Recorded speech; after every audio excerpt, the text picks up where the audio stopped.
একটা প্রশ্ন করি আপনাদের কাছে, রাগ করবেন না তো? বলবেন যে কথা বলতে তো আপনি আসছেন, আমাদের দিয়ে খাটান কেন, এরকম চিন্তা করবেন না তো? প্রশ্নটা হচ্ছে, বলেন তো দেখি, পৃথিবীর মধ্যে সব চাইতে মূল্যবান জিনিস, দামি জিনিস কোনটা? হ্যাঁ, ইখতিলাফ হয়ে গিয়েছে, ইখতিলাফ হয়েছে। কেউ বলেছে যৌবন, কেউ বলেছে কোরআন, কেউ বলেছে ইসলাম। আর যারা বেশি বুদ্ধি রাখে তারা খামোশ, তারা কথা বলে নাই। কোনটা কইয়া কোন জ্বালা চুপ করে থাকাই ভালো।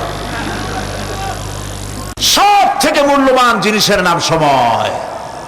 সব থেকে মূল্যবান জিনিসের নাম কি? এবার বলেন, এই পৃথিবীর মানুষ সব থেকে অপচয় করে কোন জিনিসে? সময়। সময়ের অপচয় আমরা যা করি। আমি সেদিন পুলিশ লাইনে আমার একটা বক্তব্য ছিল, কয়েক হাজার পুলিশ ছিল সেখানে, জুমার দিন। আমি বলছিলাম জুমার আগে তাদের সামনে, আজ আপনাদেরকে বলি, বাড়িতে আজকে রাত্রে ক্যালকুলেটর, কম্পিউটার, ক্যালকুলেটর না থাকে যদি কাগজ কলম হাতে নেন।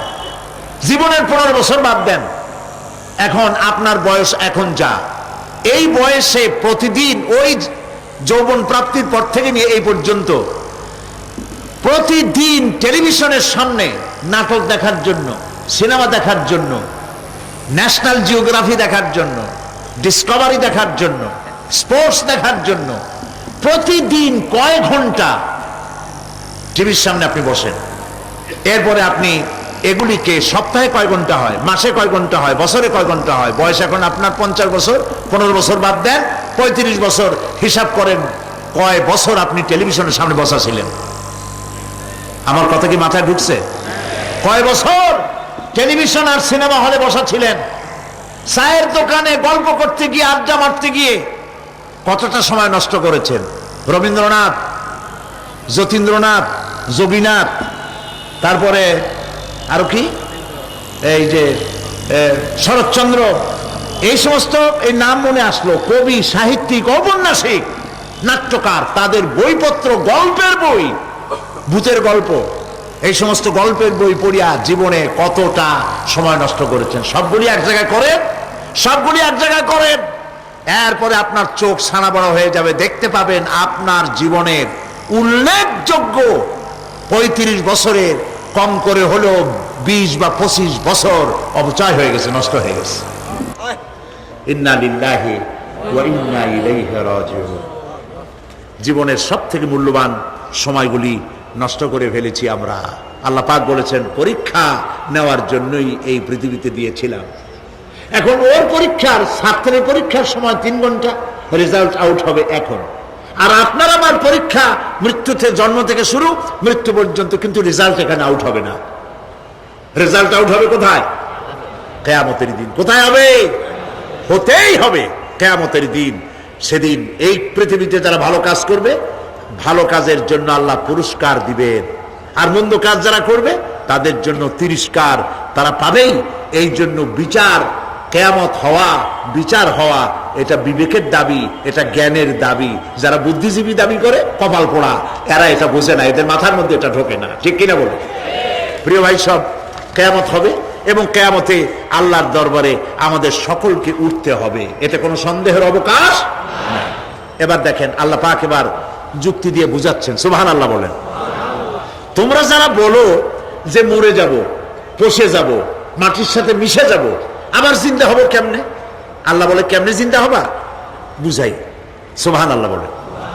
আল্লাহ রাব্বুল আলামিন বলেন, আল্লাহুল্লাযী আরসালার রিয়াহা ফাতুসিরু সাহাবা فسقناه إلى بلد ميت فأحيينا به الأرض بعد موتها كذلك النشور।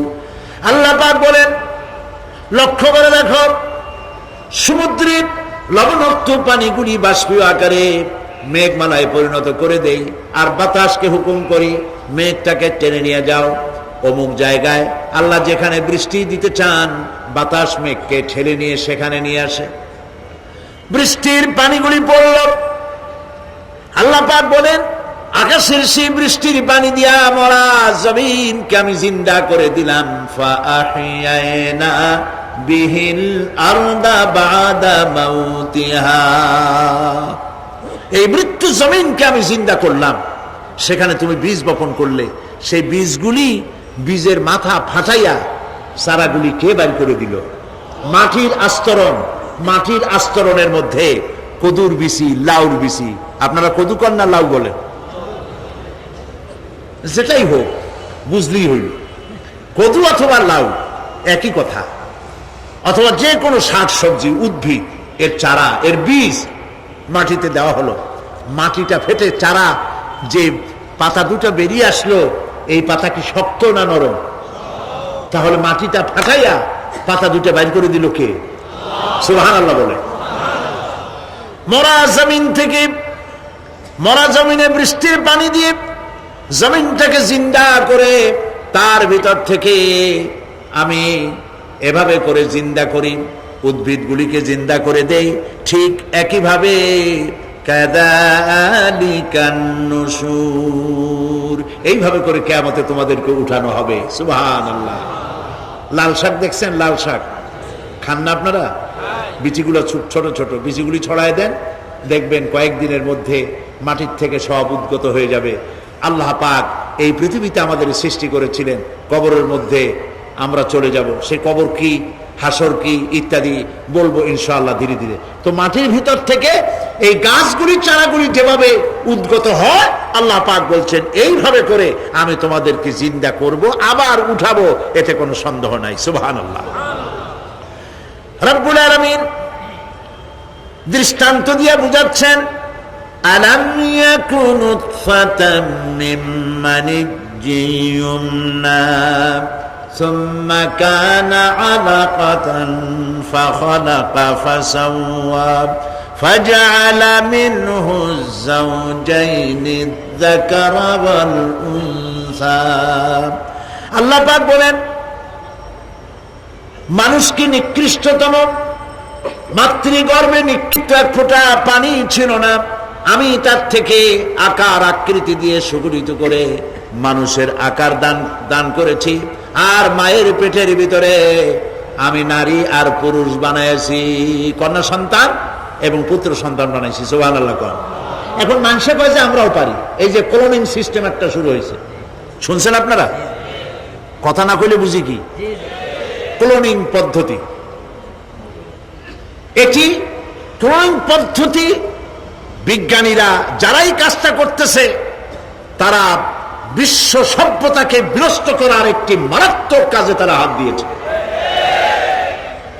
ক্লোনিং পদ্ধতিতে যে যা কিছু তৈরি হয়, এর আগে ভেড়ার বাচ্চা হয়েছে, ছাগলের বাচ্চা বানাইছে, সেগুলি তার মায়ের মতোই হয়েছে অথবা পিতার মতো হয়েছে।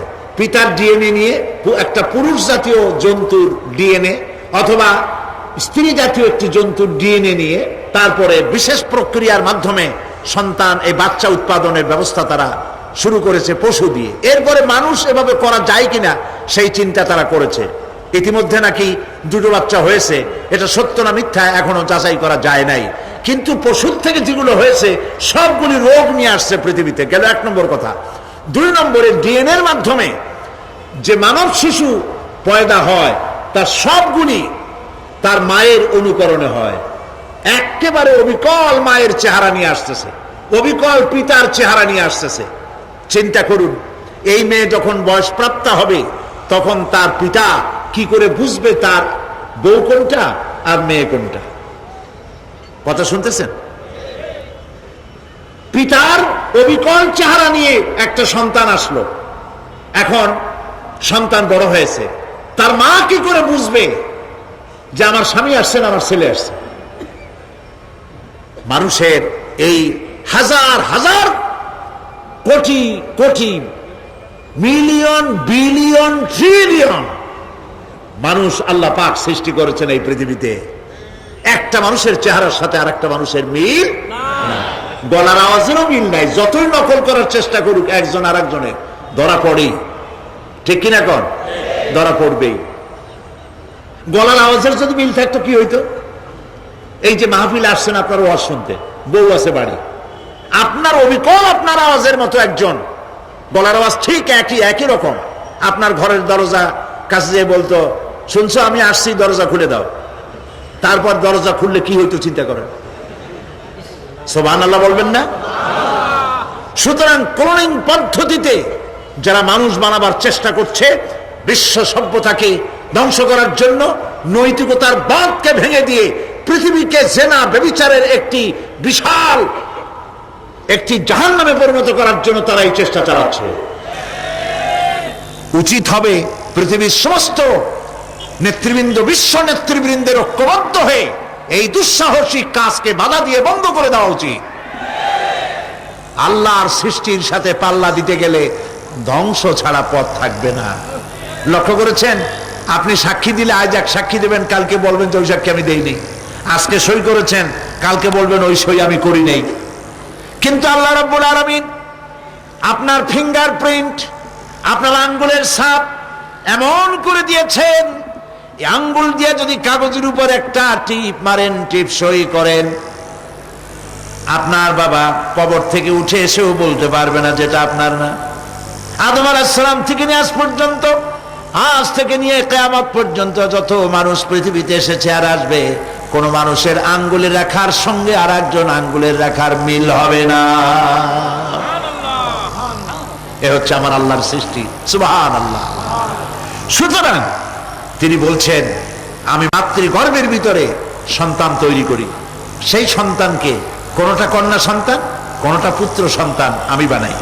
এই কাজটা যিনি পারেন, এবার দেখেন সামনে কি বলতেছেন আল্লাহ, এই কাজটি যিনি করতেছেন, আলাইসা যালিকা বিকাদিরিন আলা আইয়ুহিয়াল মাউতা, এত বড় কাজ যিনি সম্পাদন করেছেন, এক ফোঁটা নাপাক পানি, এক ফোঁটা নিকৃষ্ট গান্দা পানি যা শরীর থেকে নির্গত হলে পরে গোসল ফরজ হয়ে যায়, এমন এক ফোঁটা পানি দিয়ে তোমার জন্মের উৎপত্তি করেছি, আকার দিলাম, হাত দিলাম, পাও দিলাম, চোখ দিলাম, সুন্দর করে বানালাম, তারপরে পৃথিবীতে পাঠালাম। এরপরে তুমি কি করে মনে করতে পারো যে সেই আল্লাহ তোমার মৃত্যুর পরে আবার চিন্তা করতে পারবে না? আলাইসা যালিক, আল্লাহ পাক কি তোমাকে মৃত্যুর পরে, আলাইসা যালিকা বিকাদিরিন, আল্লাহ পাকের পক্ষে এটা কি সম্ভব নয় যে তোমার মৃত্যুর পরে আল্লাহ আবার চিন্তা করবেন? বলেন অবশ্যই পারবেন, বলেন অবশ্যই পারবেন। প্রিয় ভাই সব, আল্লাহ পাক এরপরে বলছেন, ইয়া আইয়ুহান নাসু ইন কুনতুম ফি রাইবিম মিনাল বা'সি ফাইন্না খালাকনাকুম মিন তুরাব। হে মানব সকল, যদি সন্দেহ হয় যে আমি তোমাদের পরকাল সম্পর্কে, যদি পুনরুত্থান সম্পর্কে যদি তোমাদের সন্দেহ হয়, জানা থাকা উচিত আমি তোমাদেরকে মাটি দিয়ে সৃষ্টি করেছি, মাটির উপকরণ দিয়ে সৃষ্টি করেছি। এই মাটির সাথে মিশে যাবা, আবার উঠানো হবে। মাটিতে কবরের মধ্যে মুর্দা রাখার সময় কি বলি আমরা?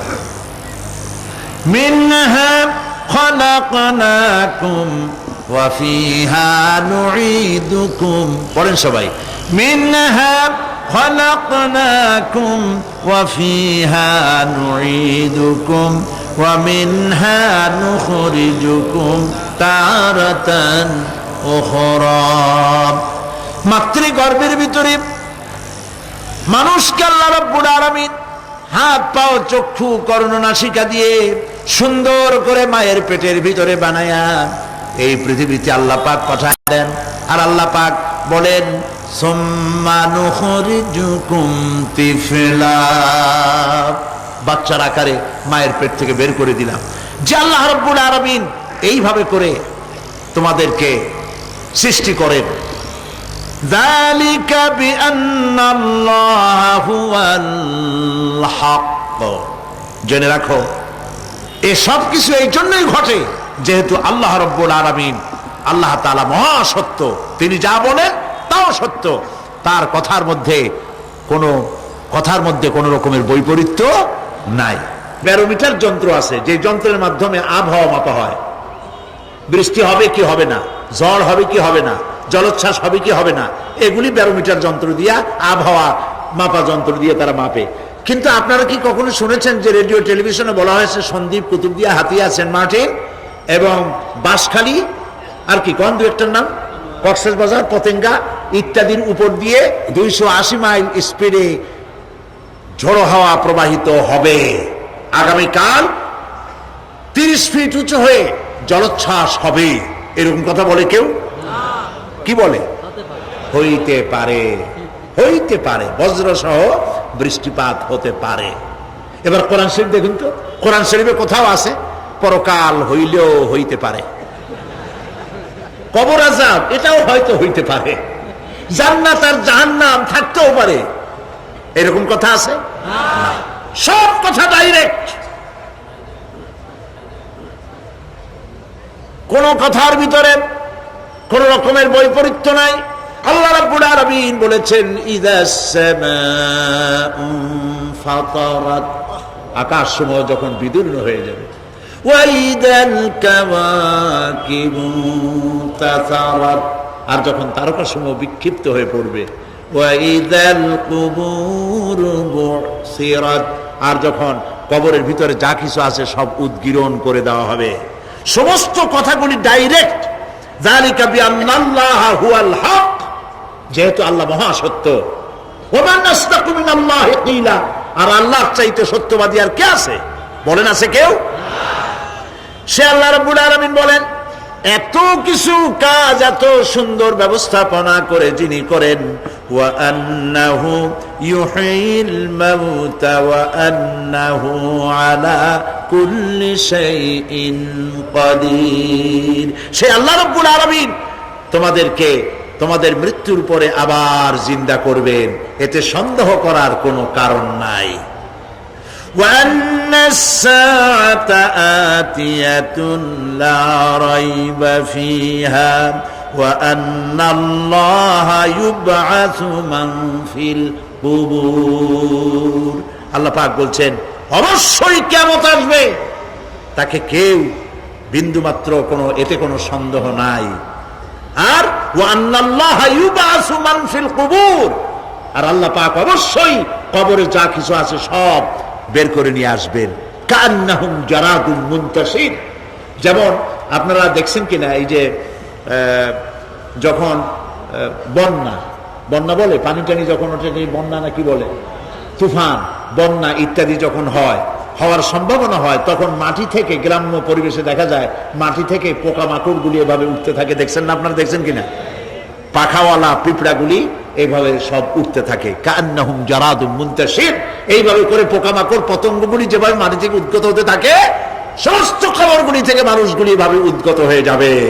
তবে হ্যাঁ, আপনারা একটা প্রশ্ন করতে পারেন যে কবর দিয়ে সব উঠবে, কিন্তু যে মানুষের বাগে খাইছে তার কি হবে? যে মানুষের আগুনে পড়ে গেছে তার কি হবে? যে নদীর মধ্যে ডুবে গেছে তার কি হবে? যে কুমিরের পেটে চলে গেছে তার কি হবে? এরকম একটা প্রশ্ন আপনারা করতে পারেন। কবর কাকে বলে সেটা আমাদের জানতে হবে। কবর শুধু মাটির গর্তটাকেই কবর বলা হয় না, এটি আলমে বারজাখ, এটি পর্দা, এটা জবনিকা। মৃত্যুর পরের জীবনটাই হলো আলমে আখিরাত পর্যন্ত যাইতে যে জীবনটা লাগে, যে একটি সময় আছে, এই সময়টার নামটাই হলো কবর। সেটা গর্তের মধ্যে হইতে পারে, মাটির মধ্যে, সেটা বাঘের পেটে হতে পারে, সেটা কুমিরের পেটে হতে পারে, সেটা পানিতে পচে যেতে পারে, এটা কোনো বিষয় না। আল্লাহ পাক উঠাতে চাইবেন এবং সমস্ত কিছুকে কিয়ামতের দিন আল্লাহ রাব্বুল আলামিন তার দরবারে হাজির করবে। তাহলে আমরা বুঝতে পারলাম যে কিয়ামত যে হবে এই ব্যাপারে কোনো সন্দেহের অবকাশ নাই। এখন ওই কিয়ামতের দিন আল্লাহ রাব্বুল আলামিন আমাদের বিচার নেবেন, হিসাব করবেন। দুনিয়ায় যে পরীক্ষা দিয়েছিলাম, এই পরীক্ষায় যদি কেউ একবার ফেল করে, আর একবার পরীক্ষা দিয়ে পাস করার সুযোগ আছে, আরো একবার যদি ফেল করে আবার পরীক্ষা দিয়ে পাস করার সুযোগ আছে। 10 বার পরীক্ষা দিবেন, 10 বার ফেল করবেন, 100 বার পরীক্ষা দিবেন, 100 বার ফেল করবেন, তারপরেও আবার পরীক্ষা দেওয়ার সুযোগ আছে।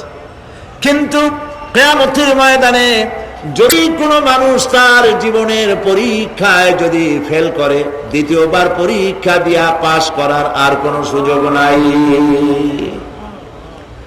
এই পৃথিবীতে 10 কোটি কেউ হেরে গেল,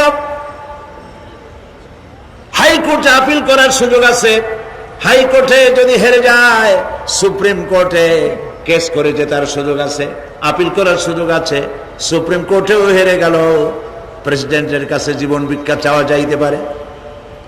কিন্তু কিয়ামতে আখিরাতে আদালতে ওই জায়গায় মানুষ যদি একবার তার জীবনের মামলায় হেরে যায়, দ্বিতীয়বার আপিল করার আর কোনো জায়গা নাই।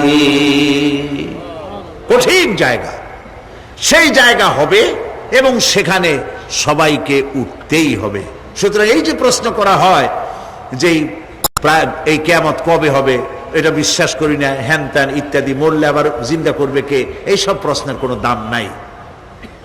আল্লাহ পাক এই ব্যাপারে আরেকটি কথা বলছেন, ইয়াসআলুনাকা কাআন্নাকা হাফিজুন আনহা কুল ইন্নামা ইলমুহা ইনদাল্লাহ ওয়ালাকিন্না আকসারান নাসি লা ইয়ালামুন। হে নবী, এরা আপনার কাছে এই প্রশ্নটা করে এইভাবে যে কিয়ামত কবে আসবে, মনে হয় যেন আপনি এটা জানেন। এই ইলম কিয়ামত কবে হবে মনে হয় যেন আপনি এটা জানেন, সেই জন্য তারা এই প্রশ্নটা করছে। আসলে কুল ইন্নামা ইলমুহা ইনদাল্লাহ, কিয়ামত কবে হবে এটা কে জানেন?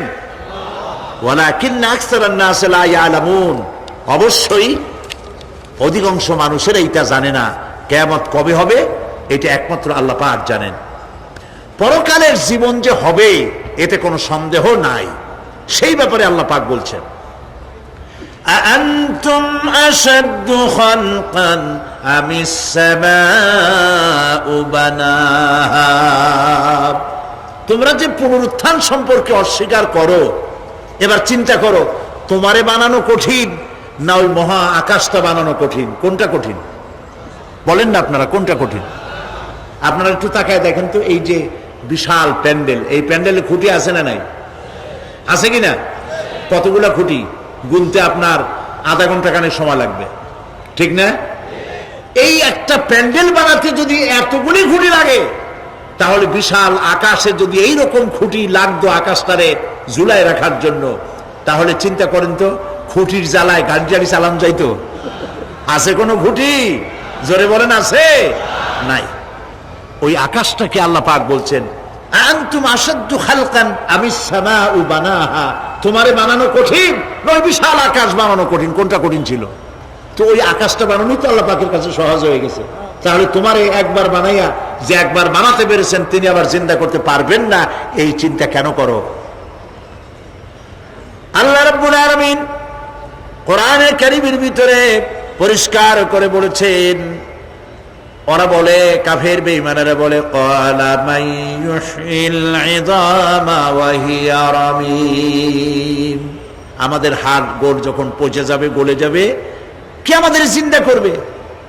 জবাবে আল্লাহ পাক বলেন, হে নবী আপনি বলুন, কুল ইউহয়িয়াল্লাযী আনশাহা আউওয়ালা মাররা, আপনি বলে দিন যে আল্লাহ রাব্বুল আলামিন একবার তোমাকে সৃষ্টি করেছেন, প্রথমবার যিনি সৃষ্টি করেছেন দ্বিতীয়বার মৃত্যুর পরে আবার তিনি জিন্দা করবেন।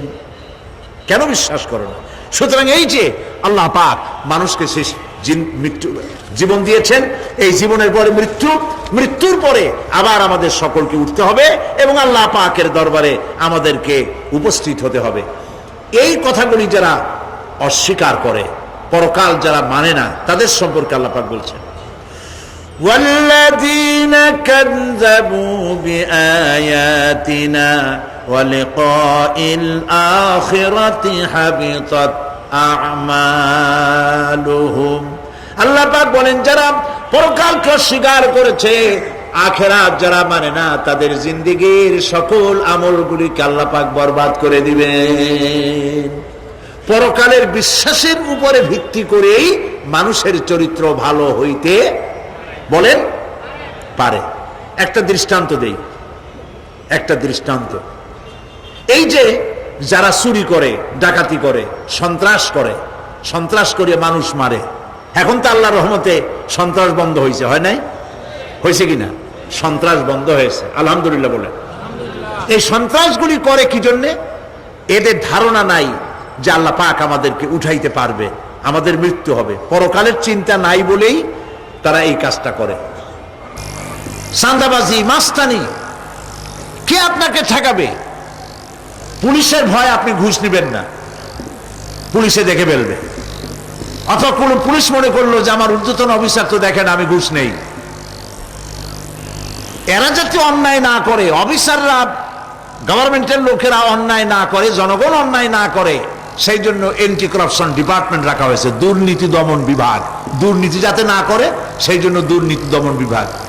দুর্নীতি দমন বিভাগ যেন দুর্নীতি না করে সেজন্য এন্টি করাপশন।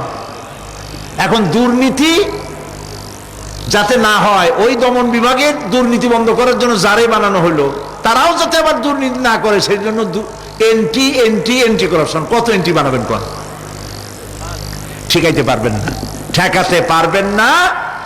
পুলিশ দিয়া, বিডিআর দিয়া, আর্মি দিয়া পিটাইয়া, ঠ্যাঙ্গাইয়া, মাইরের স্রোতে লুলা বানাইয়াও মানুষের চরিত্র ভালো বানাইতে পারবেন না। মানুষের চরিত্র কেমনে ভালো বানানো হবে? 5 কোটি টাকা বলে যে হুজুর অমুক অফিসার খুব ভালো, টাকা পয়সা খায় না। আরে ভাই, কত খায় না তাই কর, কদ্দুর হইলে খায়, এরকম লোক আছে। তবে হ্যাঁ, আল্লাহর মেহেরবানি ভালো অফিসারও আছে, আলহামদুলিল্লাহ বলে। আমাদের দেশে ভালো অফিসার, জোরে কন আলহামদুলিল্লাহ বলে। সেই জন্য রাতের আধারে কোটি কোটি টাকার অফার আসছে, কেউ দেখে না। এইখান থেকে, এই টাকার খাওয়া থেকে, অথবা জেনা করা থেকে, অথবা মদ পান করা থেকে গোল্ডেন অপরচুনিটি, সুযোগ আসছে। জেনা করা যায়, মদ খাওয়া যায়, টাকা নেওয়া যায়, অবৈধ টাকা।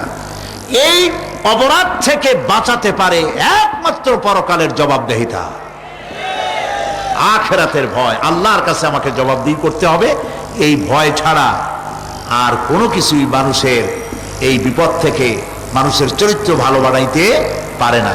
মানুষের চরিত্র ভালো বানাবার জন্য এটাই হচ্ছে একমাত্র পথ। সেই জন্য আল্লাহ পাক আখিরাতের জীবন রেখেছেন। উঠতে সেখানে হবেই।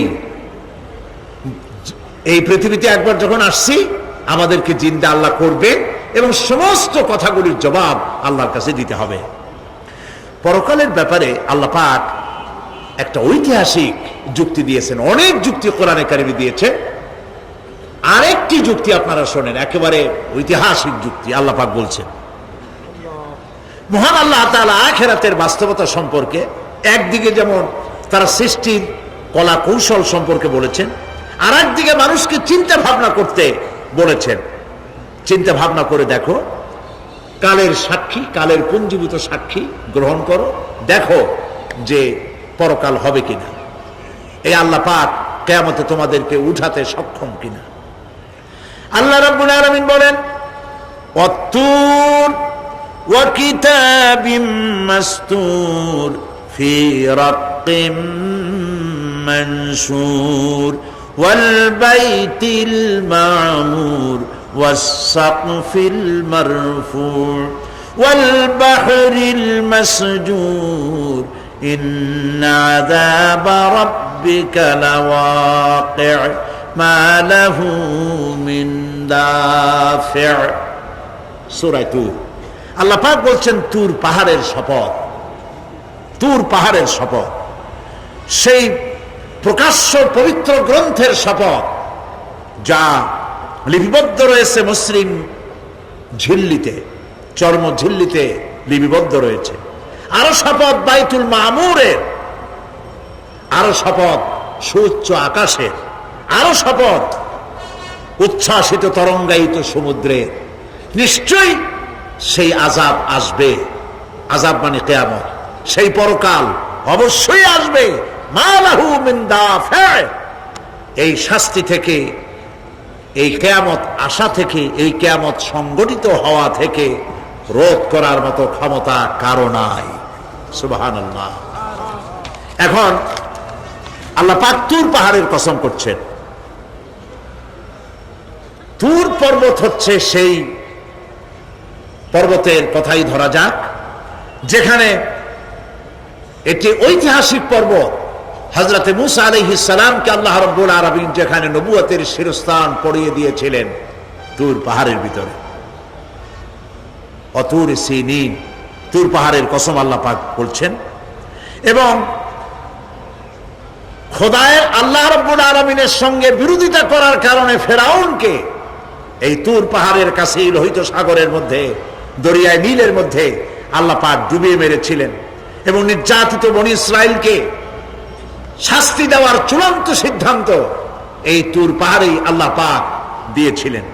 আল্লাহ বলছেন, আমি সেই তুর পাহাড়ের কসম করি, ও কিতাবিম মাসতুর, এবং পবিত্র গ্রন্থের শপথ, যেই গ্রন্থগুলি নাজিল হয়েছে নবীদের উপরে, ইনজিল, তাওরাত, জাবুর, কোরআন, এই কিতাবগুলির কসম করি। সুবহানাল্লাহ, কোরআনের কসম করি। আল্লাহ পাক বলছেন, এই কিতাবগুলির কসম করছি, তুর পাহাড়ের কসম করছি, কিতাবগুলির কসম করছি। ওয়াল বাইতুল মামুর, আর বাইতুল মামুরের কসম করছি। সেটা কি? আকাশের প্রত্যেকটি আকাশে একটি করে বাইতুল মামুর আছে। ওই আকাশের ফেরেশতারা এই বাইতুল মামুরকে কেন্দ্র করে আল্লাহ রাব্বুল আলামিনকে সেজদা দেয়। আল্লাহ পাক হযরত আদম আলাইহিস সালামকে বলেছিলেন, একটি ঘর বানাও, বাইতুল মামুরের নিচে বানাও। তিনি বললেন, আমি তো জানি না বাইতুল মামুর কোথায়। হযরতে জিবরাইলকে পাঠানো হলো, বাইতুল মামুর আকাশের যেখানে আছে ঠিক সেই সোজা বর্তমানে মক্কা শরীফে যে কাবা শরীফ যা আছে, অবিকল আল্লাহ পাকের আকাশে বাইতুল মামুর যেখানে, তার সরাসরি নিচেই কাবা শরীফ স্থাপিত হয়েছে। আল্লাহ রাব্বুল আলামিন বলছেন, আমি এই বাইতুল মামুরের কসম করছি। এরপরে আল্লাহ পাক বলছেন যে ফেরেশতারা যে বাইতুল মামুরকে তাওয়াফ করে এবং আল্লাহ পাকের ইবাদত করে, সেই বাইতুল মামুরের কসম। ওয়াস-সাকফিল মারফু, সুউচ্চ আকাশের কসম। এই আকাশ আল্লাহ পাক সৃষ্টি করেছেন বিগাইরে আমাদিন, কোন রকমের কোন খুঁটি ছাড়াই। সুবহানাল্লাহ বলি আমরা। এই বিশাল আকাশ সম্পর্কে ওই যে বুদ্ধিজীবী যারা, কোরআনের জ্ঞান যাদের কাছে নাই, তারা বলে যে আকাশ বলতে কিছু নাই, ওইটা একটা নীলা নীলা, বহুত দূর, সেই জন্য নীলা নীলা দেখা যায়। এই পৃথিবী সম্পর্কেও তাদের ধারণা, এই পৃথিবীও কিছু না, এটা হলো ওই যে কি বলে, সূর্যের কাছের থেকে একটা উজ্জ্বল জ্যোতিষ্ক খুব ফোর্সে যাচ্ছিল, এই ফোর্স সহ্য করতে না পেরে সূর্যের একটি অংশ মহাশূন্যের উপরে ছিটকে পড়ল, ঘুরতে ঘুরতে পৃথিবীর আকার ধারণ করেছে। এই হলো ওদের ধারণা। অ্যাক্সিডেন্টের মাধ্যমে নাকি এই পৃথিবী হয়েছে। মূল কথা হলো, এইভাবে করে যদি কোন একটা গ্রহ উজ্জ্বল জ্যোতিষ্ক যাওয়ার কারণে পৃথিবী হয়ে থাকে, তাহলে এখন তো পৃথিবীতে মানুষ ধরতেছে না, মানুষ তো অনেক বেশি বেড়ে গেছে, তাহলে আর একটা জ্যোতিষ্ক দয়া করে সূর্যের পাশ দিয়ে যাইয়া আর একটা খণ্ড ফালাই দিয়া আর একটা পৃথিবী বানায় না কেন? প্রিয় ভাই সব, আল্লাহ পাক বলছেন, ওয়াস-সাকফিল মারফু, আমি এই বিশাল আকাশের কসম করি।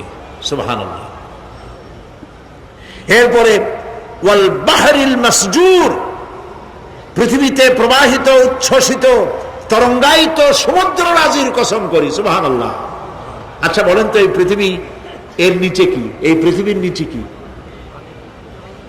এই পৃথিবী মহাশূন্যের উপরে ঘুরছে। লক্ষ্য করেন আল্লাহর কত বড় শক্তি। আটলান্টিক মহাসাগর কোথায় বলতে পারবেন না? এই পৃথিবীতে। আটলান্টিক মহাসাগর কোথায়? এই পৃথিবীতে।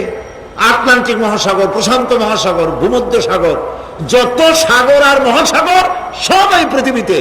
এই পৃথিবী অসংখ্য পাহাড়, অসংখ্য সমুদ্র আর অসংখ্য মানবরাজি নিয়ে লাটিমের মতো ঘুরতেছে। সুবহানাল্লাহ। মহাশূন্যের উপরে, মহাশূন্যের উপরে লাটিম যেমন ঘোরে, পৃথিবী তেমন ঘোরে, অথচ মানুষগুলো ছিটকে পড়ে যায় না, পানিগুলি উড়ে কোথাও পড়ে যায় না। সুবহানাল্লাহ বলতে ইচ্ছে করে না। আল্লাহ রাব্বুল আলামিন সূরা ইয়াসিনের মধ্যে বলেছেন, লাশ-শামসু ইয়ানবাগি লাহা আন তুদরিকাল কমারা ওয়ালাল লাইলু সাবিকুন নাহার وكل في فلك يسبحون। সূর্য চন্দ্রের অধিকার নষ্ট করতে পারে না। রাত দুপুরের সময় সূর্য উঠবে না, দিনের দুপুর বেলায় চন্দ্র উদিত হয়ে সূর্যের আলোকে নিষ্প্রভ করতে পারে না। চন্দ্র সূর্যের আগে যেতে পারে না, সূর্য চন্দ্রের আগে যেতে পারে না। কারো গায়ে কারো ধাক্কা লাগে না। অসংখ্য তারকারাজি উড়ে বেড়াতেছে, কারো সাথে কারো কোনো ধাক্কা নাই, কোনো সংঘর্ষ নাই। মহাশূন্যের উপরে সূর্য চন্দ্র যেমন ঘোরে, ওয়াকুল্লুন ফি ফালাকি ইয়াসবাহুন, চাঁদ আর সূর্য যেমন ঘোরে, মহাশূন্যে যা আছে তাও ঘোরে। এই পৃথিবীটা মহাশূন্যের উপরে, গোটা পৃথিবী সমস্ত সমুদ্র আর মহাসমুদ্র নিয়ে সব ঘুরতেছে। সুবহানাল্লাহ। ওয়াল বাহরিল মাসজুর, তরঙ্গায়িত উচ্ছ্বসিত সমুদ্র রাজির কসম করি, সমুদ্র সন্দ্বীপ যাওয়ার সময় কেমন অবস্থা হয় যদি তুফানে পড়েন। দাল্লা মান তাদউনা ইল্লা ইয়াহু, সকলের কথা মানুষ ভুলে যায়। মৌজুন কাল জিবাল, পাহাড়ের মতো যখন ঢেউগুলো আসতে থাকে সবাই সব ভুলে যায়, তখন মনে পড়ে শুধু আল্লাহ।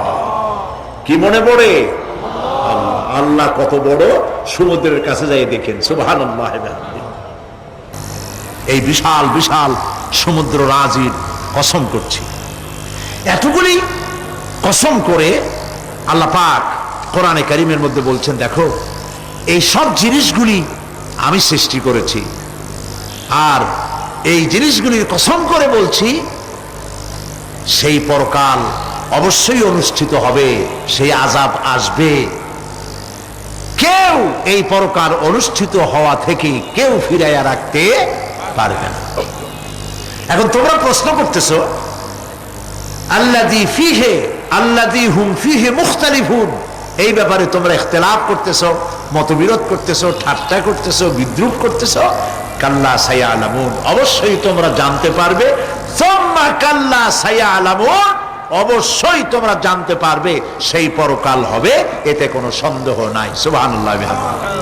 এখন ওই পরকাল কিভাবে হবে, কেমনে অনুষ্ঠিত হবে, সে কথাগুলি আমি আগামীকাল আপনাদের সামনে আলোচনা করব ইনশাআল্লাহ।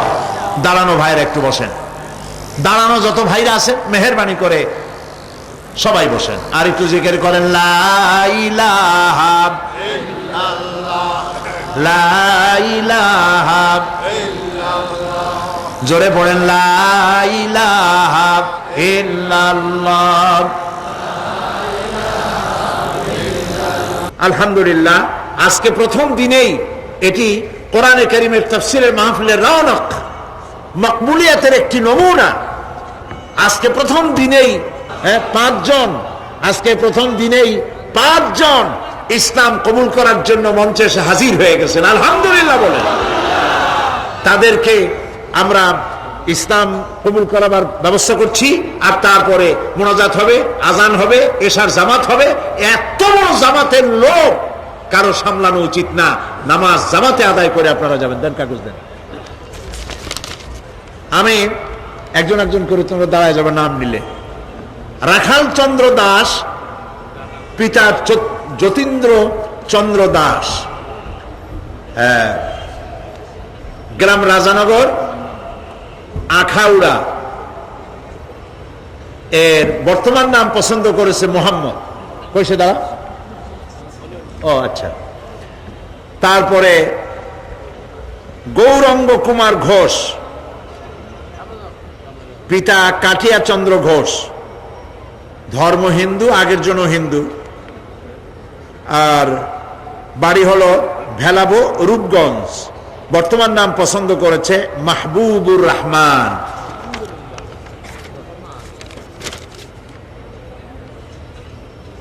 আরেকজনের নাম শ্রী নিখিল চন্দ্র রায়, পিতা শ্রী অবিনাশ চন্দ্র রায়, হিন্দু, বাড়ি দক্ষিণ গোসাইপুর, কোতোয়ালি, চট্টগ্রাম।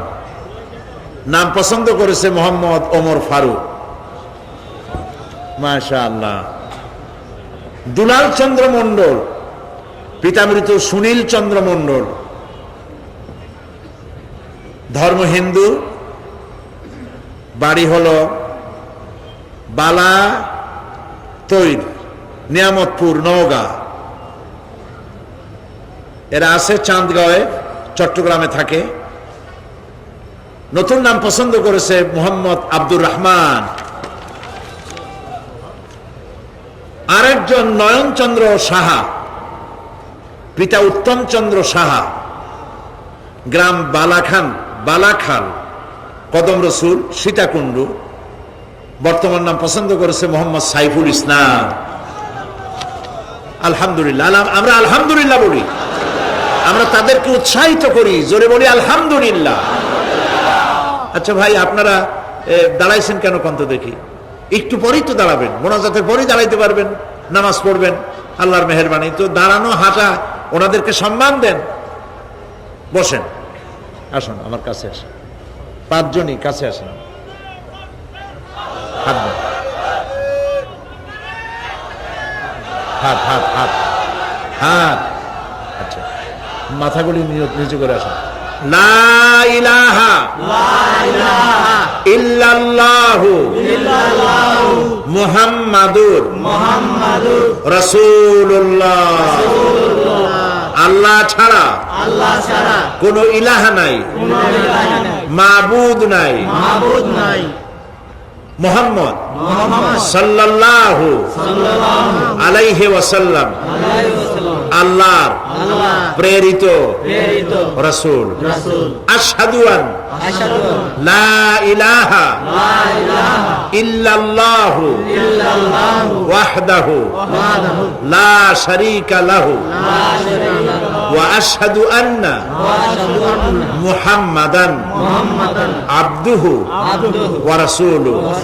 আমি সাক্ষ্য দিচ্ছি, জোরে বলো, আমি সাক্ষ্য দিচ্ছি আল্লাহ ছাড়া কোন ইলাহ নাই, কোন মাবুদ নাই, কোন উপাস্য নাই। তিনি এক, তিনি একক, তার কোনো অংশীদার নাই।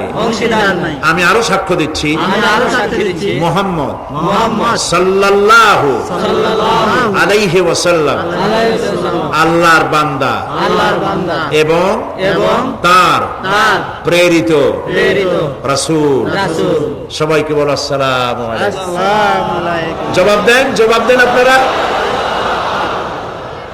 প্রিয় ভাই সব, এক মুহূর্ত আগ পর্যন্ত তারা ছিলেন মুশরিক, আর এখন ঠিক পর মুহূর্তে তারা আমাদের তাওহীদবাদী ভাই। আলহামদুলিল্লাহ বলেন, সবাই বলেন আলহামদুলিল্লাহ। আমাদের সকলের আমলনামায় কম বেশি গুনাহ আছে। নবী করিম সাল্লাল্লাহু আলাইহি সাল্লাম বলেছেন, যখনই কেউ বিশ্বাসের সাথে অর্থ সহকারে মনে প্রাণে বিশ্বাস করে কেউ যদি এই কালেমা উচ্চারণ করে, পিছনের সমস্ত গুনাহ খাতাকে আল্লাহ পাক মাফ করে দেন। এদের জিন্দেগির সব গুনাহ মাফ হয়ে গেছে। এখন এরা এখন মাসুম, বেগুনাহ। আমি আল্লাহ পাকের এই বেগুনাহ মাসুম বান্দাদের সাথে আলিঙ্গন করছি।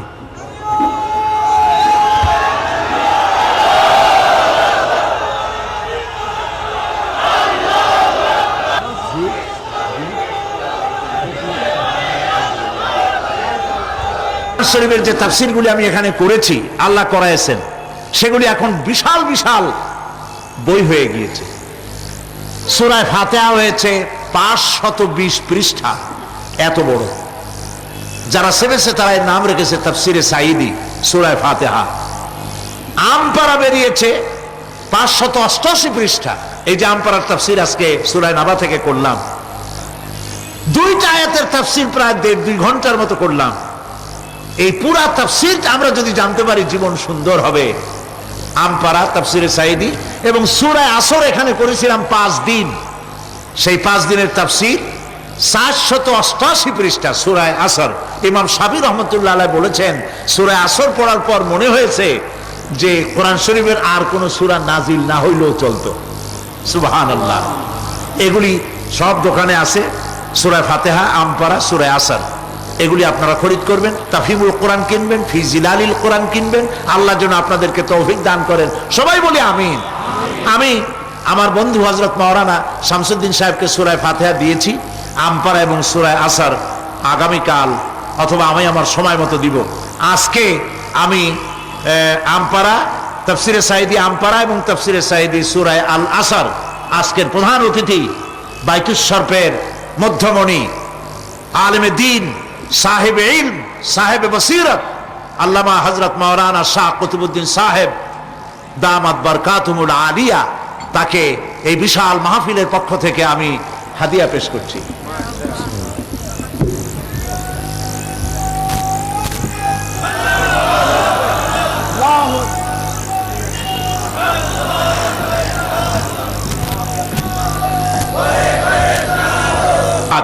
আমরা নামাজ আদায় করব, ইশার নামাজ ইনশাআল্লাহ। আল্লাহুম্মা আমিন। রব্বানা যালামনা আনফুসানা ওয়া ইন লাম তাগফির লানা ওয়া তারহামনা লানাকুনান্না মিনাল খাসিরিন।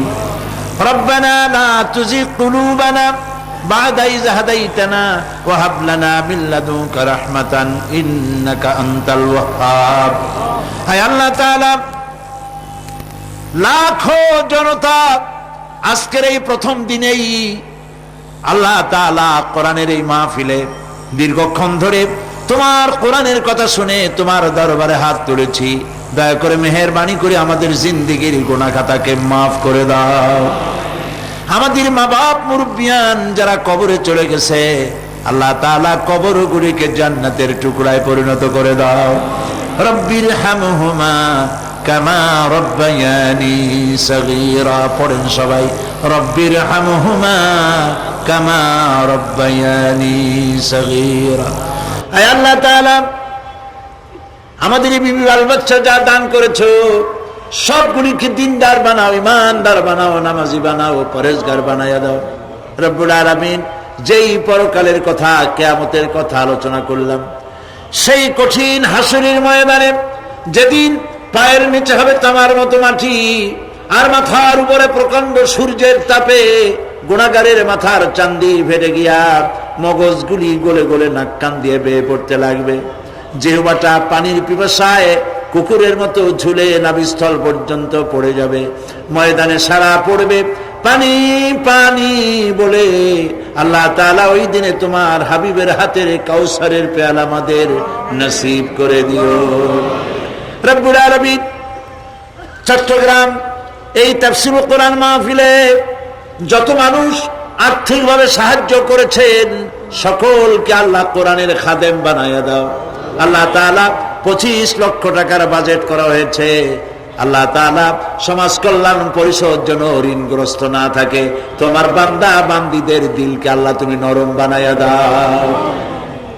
রব্বুল আলামিন, সারা পৃথিবীতে মুসলমানদের বড় দুর্দিন যেতেছে, মাবুদ তুমি দয়া করে মুসলমানদের প্রতি হেফাজত করো, মুসলমানদের রহম করো। আয় আল্লাহ তাআলা, আয় আল্লাহ তাআলা, তুমি দয়া করে মেহেরবানি করে আমাদের মুসলমানদের উপরে তুমি গুসা করো না, আমাদেরকে তুমি মাফ করে দাও। আহ জাতি है फलक पर रहम लाने के लिए, आह जाती है फलक पर रहम लाने के लिए, बादलो हट जा दे दो आह जाने के लिए, रहम कर अपना ना आईने करम को भूल जा, रहम कर अपना ना आईने करम को भूल जा, हम तुझे भूले हैं लेकिन तू न हमको भूल जा। রব্বুল আলামিন, মা বোনেরা কষ্ট করে মাহফিলে এসেছেন, আল্লাহ তাআলা মা বোনদেরকে এমন আমল করার তৌফিক দাও যাতে করে কিয়ামতের দিন হযরত আয়েশা, হযরত খাদিজার সঙ্গে হাসর নসিব হয়ে যায়। রব্বুল আলামিন, এই মাহফিল বাকি 4 দিন তোমার কুদরতি নিজাম দিয়ে আল্লাহ তুমি পরিচালিত করে দিও। সারা বাংলাদেশের মানুষ বিভিন্ন জায়গা থেকে এই মাহফিল আসে। আল্লাহ তাআলা প্রতিবেশী দেশ থেকে আসে, যারা প্লেনে আসেন অথবা গাড়িতে আসেন, পায়ে হেঁটে আসেন, যিনি যেভাবে আসেন আল্লাহ তাআলা যাতায়াতকে তুমি আসান করে দিও, বিপদ মুক্ত করে দিও, আল্লাহ দুর্ঘটনা মুক্ত করে দিও। যারা বাড়ি ছেড়ে তোমার কথা শুনতে আসে আল্লাহ বাড়িগুলি ধন সম্পদগুলি তুমি হেফাজত করো। রব্বুল আলামিন, তুমি আমাদের দিলের মধ্যে তোমার মহব্বত পয়দা করে দাও। আল্লাহ, পরকালের ভয় পয়দা করে দাও। আখিরাতের জবাবদেহিতার অনুভূতি সৃষ্টি করে দাও। আল্লাহ তাআলা, তুমি আমাদের দেশটাকে কবুল করো।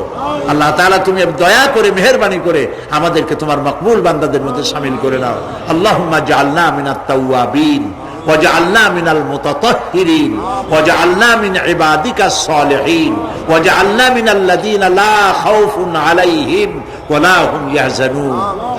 রব্বানা তাকাব্বাল মিন্না ইন্নাকা আনতাস সামিউল আলিম ওয়া তুব আলাইনা ইন্নাকা আনতাত তাওয়াবুর রহিম। সুবহানা রাব্বিকা রাব্বিল ইজ্জাতি আম্মা ইয়াসিফুন ওয়া সালামুন আলাল মুরসালিন والحمد لله رب العالمين وجعل آخر كلامنا عند الموت لا إله إلا الله محمد رسول الله. السلام عليكم ورحمة الله.